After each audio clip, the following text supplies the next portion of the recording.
Well, it looks like Sonic Origins is on its way out now, and if you didn't know, it was an HD remake complete with animated cutscenes of the first four Sonic the Hedgehog games: Sonic 1, 2, 3, and Sonic CD. Unfortunately, they're running out of ideas on how to do these things and have once again stolen ideas. This time they've stolen an idea from Grand Theft Auto. Now, what could Sonic the Hedgehog be stealing from Grand Theft Auto? They already have the open world game coming out, but that's not this one, right? Well, it's not what the game has in it, it's what the company is doing. Sega decided that in their announcement of the game's release, they were going to remove the individual downloads of all the other Sonic games. Now, a while back, Rockstar came out with the remastered Grand Theft Auto Trilogy collection. This had the same problem, where you could now only get the remastered versions. Remastered.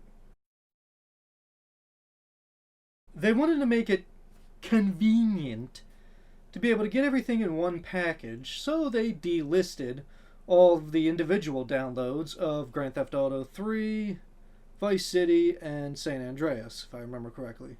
Of course, Grand Theft Auto has a lot of fans, and they didn't like that, so after a very large amount of public outcry, Rockstar decided to about-face and relisted the individual games again. Now, by the time Sonic Origins releases, it would have been about a month since they delisted the individual games that are included in the collection. And the fan outcry against Sega for pulling those games has been out there, but they haven't relisted them yet. Now, of course, this could mean either Sega isn't listening, Sega doesn't care, or, unfortunately, Sonic might not have enough fans left to hear from. Now, I will quickly point out that I did have Sonic CD previously bought on Steam, and I checked, it is still available to download if you already bought it beforehand. Now, what that means is the data is still stored on the servers, at least on Steam, which means that if they try to use the excuse that they can't, afford to keep the data on the servers, it's still there. So, now I will make it clear that I do believe that remakes and updates of games are very important, especially for old ones. Of course, that brings up the fact that if these games were $5 up until 3 months ago, why do I gotta pay $20 for them now just because somebody put a new coat of paint on them? Well, the guy who put the paint on it needs to eat, so I'm not against paying a little extra if he had the work put into it. However, the point and topic I'm driving at this point in time is that this thing of pulling the digital releases of older games needs to be addressed in some fashion. And in the articles I've seen through the years of this occurrence, I'm not sure how many of them have brought up the discussion that I'm about to. Now, to start with, technically, the supply of digital goods is near infinite. What I mean by that is for negligible cost, they can be infinitely reproduced in some fashion or another. However, there is a cost in hiring the developers to at least make sure the modern versions of old games are still compatible with what we have nowadays. But when you own the only source of something, when you're the only person that people can go to get a product, then that makes me think of De Beers. The short version is, some time ago De Beers owned the monopoly of diamonds and diamond mines. Now, this allowed them to create an artificial scarcity of the diamonds, making it so that you had to pay a premium price, even though they knew the supply was high enough to make them much cheaper. Now, does removing a product from the consumer so that they can only purchase one thing that you are forcing them to sound a little familiar in this case? Now, the worst part about this is we're effectively one step away from a company declaring, hey, we've got a much better version of this game. You don't need that old version anymore, so we're going to go ahead and delete it off your hard drive for you. Come get the new one. Unfortunately, in this case, I'm very cynical but not conspiratorial. allow me to bring up the example of General Motors and their EV1. These were electric vehicles from the 90s that were never sold, only leased. And this is a very long and complicated discussion that I may make a video about later, but the short version is General Motors declared, we don't want to sell this anymore, and we don't think anybody should have it anymore.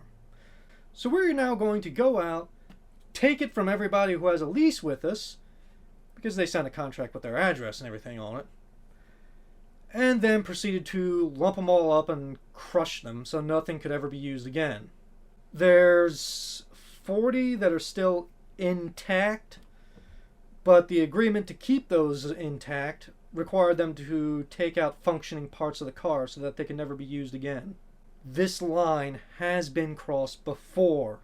And think carefully of the fact that, especially in this digital day and age, a lot of game companies and software companies, especially the big name ones, are pointing to the end user license agreement and saying that you don't actually own the game. What you own is the license and the agreement to be able to play it and download it for yourself. And I will now put a pin into a personal event for these sorts of things. When I first got a PlayStation 3, one of the earliest things I bought was a digital copy of Marvel vs. Capcom 2 from their online store. Unfortunately, at some point in time, Capcom temporarily lost the rights to using Marvel characters in video games. They eventually got it back, but the PlayStation 3 version of Marvel vs. Capcom 2 was never relisted, which meant that I could never download it again after my hard drive died. So am I saying that companies should be forced to ensure their digital copies of game, software, whatever, last into perpetuity? Not exactly. Like I alluded to before, things get old enough that technology progresses to a point where they just aren't compatible with it anymore, and it would be required to hire new people to new coat of paint, fix it up, make sure it runs. And a company can always choose to remove a product completely from the store shelves, otherwise we'd be buried up to our necks in things from the 1950s. But this is a case where I feel there is an issue that needs resolving. I'm not going to say concretely whether there's an ethical or legal issue with any of this. Obviously, I feel there's a moral issue, but in terms of legal standards of ethical complaints, that's another level. But something I want to try to do with these Why You Should Care videos is have discussions and conversations about the issue and raise awareness of it in ways that I don't think have been covered. Now, I am thinking that this is an artificial scarcity issue on their part, and I am going to suggest that the individual games that are in this bundle should still be available for purchase, because you have an instance such as myself where you might have 2 or 3 of those 4 games and you just need one more. So you're effectively stuck with 3 copies of a game that, to my knowledge, you cannot separate them from the package and gift them to friends, family, whatever, just so that you have some value from it extra versus not needing them at all. Yes, I know there's some extras and bells and whistles on this, but let's have a generalized conversation about this, using Origins as an example of the issue, as well as GTA Trilogy. Like I said, technically, not counting things like electricity costs and such, it is negligible in price to duplicate a digital version of a game. However, there is a cost associated with running servers or renting server space to store that data onto Steam, server farms, whatever. Today we have something called the cloud, or as we used to call it about 20-something years ago, peer-to-peer file sharing services. Or a shorter name, torrents. Yes, I'm saying that the cloud is a more finessed and legal version of torrenting sites from back in the day, and I see no reason why for the next few decades we can't stretch that a little further. Now, I believe that companies, including Steam, may already have some form of cloud downloading thing where you buy a game on the storefront and you download pieces of it from other people that might be connected to the internet at the time. But what I'm saying is we turn the marketplace itself into a cloud service. Now, we already have the right to resell a copyrighted item that we already own. You bought a DVD, you're tired of watching it, you can put it out in your yard sale and sell it for $5 or 5 cents. So you have a digital copy of a, for instance, PlayStation 1 or Wii game, and it's not being offered anymore as something for people to buy or download. Now, what if we had a program or platform of some sort? For instance, as an example, let's say we take BitTorrent and reprogram it a bit. We make it so that these digital goods that you now own have tags or some sort of identifier in them, so that if you duplicated it and sent it to somebody else, either free or even sold it to them, then you or the other person, or possibly even both of you, paid some sort of fee to make sure that the original creator, owner, copywriter, what have you, got their cut of the deal out of it, thereby helping make it a legal transaction, not just for you, but for the company in the eyes of the law. This is probably pretty close to what NFTs are, or at least what they claim to be, but in this case, you're selling an actual product. And the thing is about these digital marketplace controversies that we're having nowadays with Sonic Origins, GTA Trilogy, and other things that aren't even the same problems that they gave us. A lot of answers for these issues can come from just applying existing law. However, it's a very common legal argument these days to say, well, this law didn't account for the internet when it was written, or it doesn't specifically talk about the internet in the writing of it. Which effectively means that trying to apply the law to anything in the digital and internet environment turns into a game of catch me if you can. And until somebody gets enough money to hire the lawyers to take them to court over it, they're free as a bird. It's kind of a real-life pay-to-win scenario when you think about it. Hey, speaking of pay-to-win, anybody else hear about Diablo Immortal? Yes, now that Activision Blizzard is done grabbing interns, they want to go grabbing for your wallets now. And because most of us keep our wallets where they were aiming for beforehand, Activision Blizzard shouldn't be having to change where they reach too much. And to start with, I'm just going to go back to the infamous "do you guys not have phones" quote from the dude on the stage. I think it's obvious to all of us that that announcement wasn't for the customers, it was for the investors. But if it wasn't for the customers, then why are they trying to sell it to the customers? Well, I mean, I know it's free, but DLC and such. Well, the thing is, the customers aren't the actual target. They know exactly what they're doing with this, and they know exactly how to plan for how much money they'll make out of this. They're aiming to get their projected income from it quickly, and they keep updating it regularly, so that the people who already gave them a bunch of money can look at it, see cool stuff, and give them money again. Now, to be fair, so I was about to ramble here about ways that free-to-play games could be made quote-unquote correctly without being a, infinite money pump.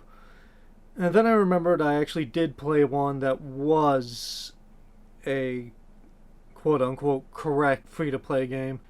And that one is Pokemon Picross on the 3DS. Now, in short, this is a puzzle game where you play a certain number of times, limited by the amount of gems you have in stock. And either you get them over time or you purchase gems, the typical free-to-play thing.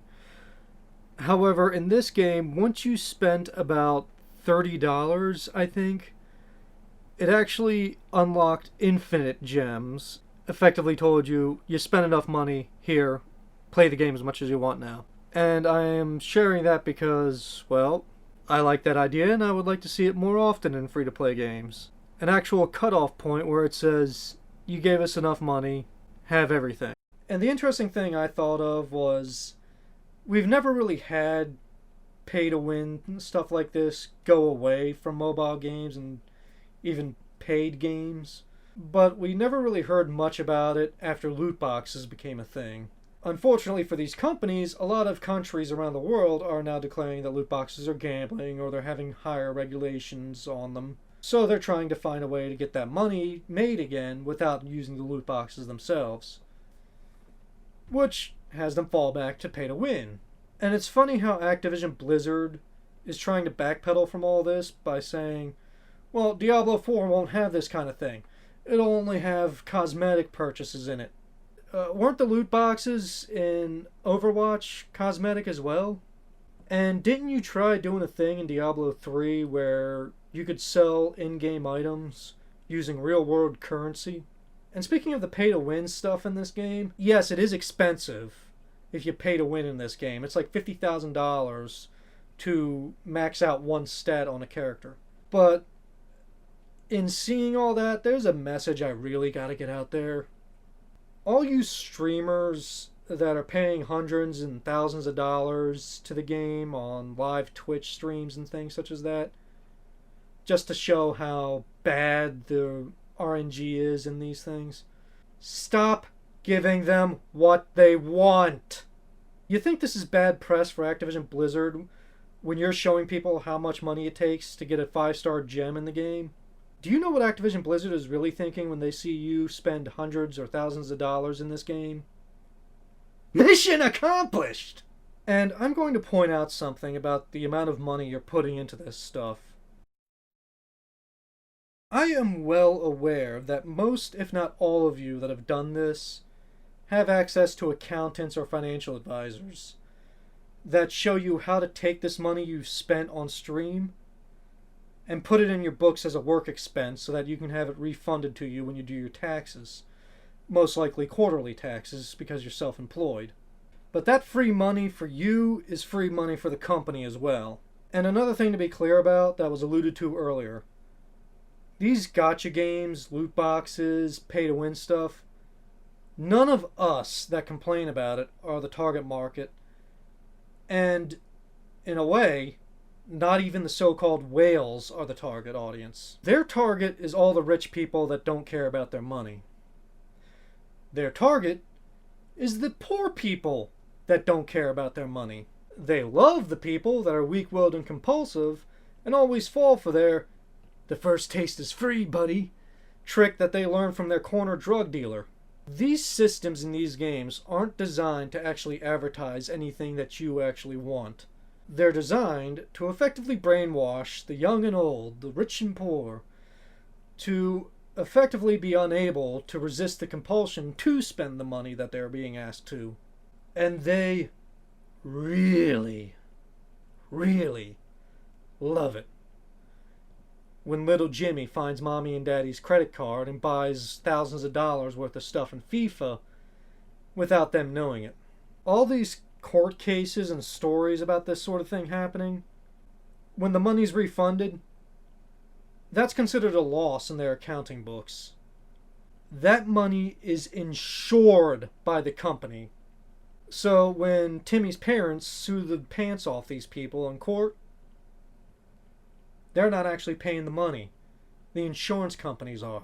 And if they really know what they're doing, they might actually have somebody who knows how to work the books to make it so that hiring a lawyer was covered by the insurance too. And of course, one of the defenses they like to give us about these sort of things is, well, because of things like COPPA or the rating systems, well, kids weren't supposed to be playing Grand Theft Auto and buying shark cards to begin with, or playing Diablo Immortal. You companies out there know damn well that kids are playing these games and getting all over the place online. Otherwise, YouTube wouldn't have been kicked in the balls by the courts over COPPA. The cynic in me wouldn't doubt that these people are trying to file information about kids online by putting it in something labeled "people of indeterminate age, presumed to be over 15, but have childlike interests." Now, if you're asking me if I believe things should be more restrictive for children on the internet, I'm not sure one way or the other. That can be a slippery slope. What I am saying, however, is that education is a powerful tool. If you're playing a game and a little pop-up goes, oh, we got a great deal for you, give us 20 bucks for a starter pack, and you or your kid wants to pay that 20 bucks for it, well, maybe you want to give the game the money, or maybe you want to check online real quick to see if Amazon has a deal on, say, any used college textbooks that you could read from. And if you've got a few $100 or $1,000 to be able to show off how bad the randomness is for these games, then why not sign up for some classes and share the information you learn with the people around you and on the stream? There's some things you're not going to be able to share for legal reasons and other reasons. However, knowledge is power, and right now they've got the power.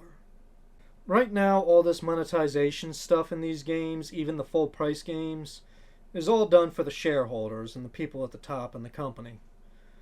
They know it's only a percent of the people that play these games that make 50% or even more of the profits they make from it. But something a lot of businesses these days seem to have trouble remembering is that a business is not successful because of their shareholders. It's successful because of their stakeholders, which includes their customers.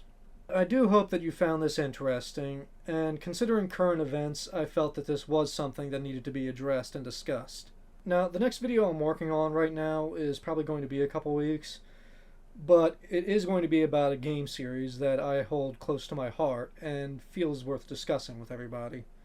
So please subscribe and all the other good stuff YouTube wants you to do so you can keep engaged with the channel for when I'm ready to release the next video.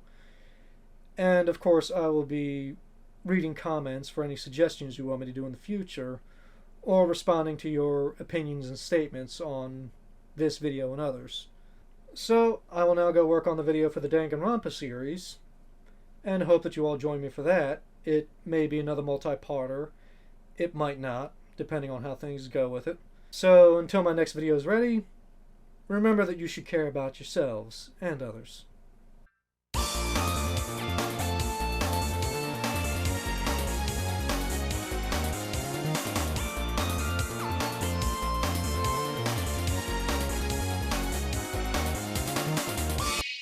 And now, Millennial Senior Productions gives a classical tribute to modern gaming companies. Hello, our fan base. We've heard complaining about the games you like. Remade and screwed up nice, then sold to you twice the price.